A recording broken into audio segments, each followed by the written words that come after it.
Today's story took place in 2018 in the Netherlands. Doni Odegaard, a resident of the U.S. state of Minnesota, was greatly alarmed when she saw a police officer at her doorstep. A terrible sense of deja vu overcame her at that moment and mentally transported her back 3 years. She immediately realized the policeman's visit was connected to her 21-year-old daughter, Sarah.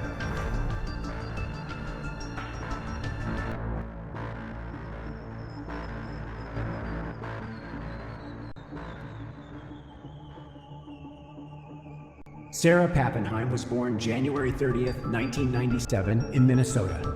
She was the second child of her parents, Doni Odegaard and Jerry Pappenheimer. The oldest child in their family was Josh. He and Sarah were very friendly, and the close bond between them became stronger as they grew older. When Sarah was in second grade, her family moved from Minneapolis to Redding, California. She graduated from Foothill High School in 2015, where in addition to her studies, she was a member of the school band in which she played the drums.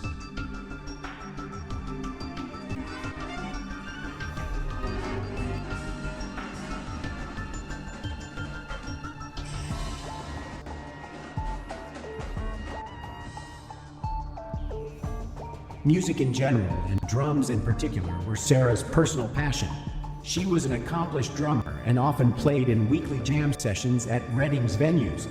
Not only did Sarah stand out for her drumming skills, but she was one of the few female drummers appearing on stage. At the age of 18, Sarah returned to her native Minnesota with her mother and brother. By this time, her parents were divorced. She went on to play drums at various venues in Minnesota, and one day music brought her together with famous blues guitarist and singer Bernard Allison. He was impressed with Sarah's performance, and she began to occasionally take part in his concerts. By the age of 19, the girl had become a local celebrity among blues fans, and because of her stunning, wide smile, Sarah was nicknamed Ronald McDonald. The divorce of his parents hurt Josh greatly. He had been struggling with depression and mental health problems for the past few years. No one close to the guy at the time could have imagined how it would all end. It was February 2016, on a seemingly unremarkable day. Doni heard a knock on the door, and when she opened it, she saw police officers on the doorstep asking who she was to Josh Pappenheimer. The woman replied that she was his mother, whereupon the officers sadly told her the news that divided her life into before and after. At the age of 20, Josh took his own life. His passing was a heavy blow to his loved ones. As Doni would later recall, she cried so much that her tear ducts dried up. Her message under Josh's obituary still survives, in which she promises to love her son forever. Sarah and Josh were very close. She was devastated by his departure, and also the fact that her brother had voluntarily passed away. Rather than let the pain consume her, Sarah decided to study psychology to help people with mental health problems in the future. She had long been in contact with a guy named Nico Carson-Major. The guy lived in the Netherlands, and Sarah decided to go there. She enrolled at Erasmus University in Rotterdam, where she began to study psychology. Nico helped Sarah go through the loss of her brother, helped her with her studies, and generally, as a native speaker, helped her in any way he could. Although Sarah immersed herself in her studies and work, her love of music never disappeared. She wrote to Bernard Allison, with whom she had once performed on the same stage and whom she maintained a friendship with, that she had almost saved up the money to buy the drum kit she had dreamed of for so long. In January 2017, Bernard Allison, along with his band, toured Europe.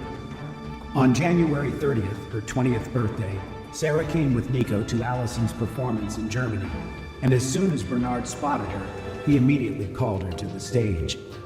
After wishing her a happy birthday, he invited Sarah to sit at the drum kit and take part in a performance, just like in the good old days. This recording was made on that very day.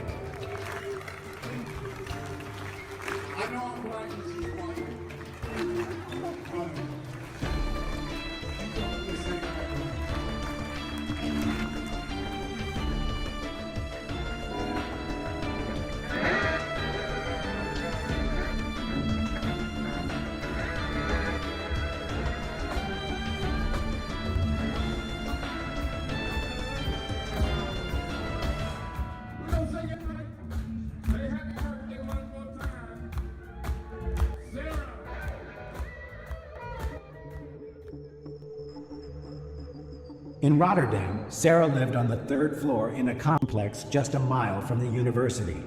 2018 was coming to an end, and she wanted to spend Christmas at home in the United States. Her flight was supposed to take place about a week before New Year's Eve. However, on December 12th, everything changed. Donnie Odegaard saw a police officer on her doorstep, just as she did in 2016 when her son passed away. When the officer began asking her about her daughter, the woman's legs began to shake. She knew in her heart what she was being told, and at the same time, she couldn't believe it had happened to her again. When the officer was convinced that Sarah Pappenheim's mother was before him, he sadly informed her that her daughter had passed away. After these words, Donnie lost consciousness. She had 2 children. Her son was gone when he was 20 years old, and now she had lost her daughter as well. Sarah was 21 years old. As previously stated, the girl lived in a complex on the 3rd floor, with the vast majority of the people living there being students.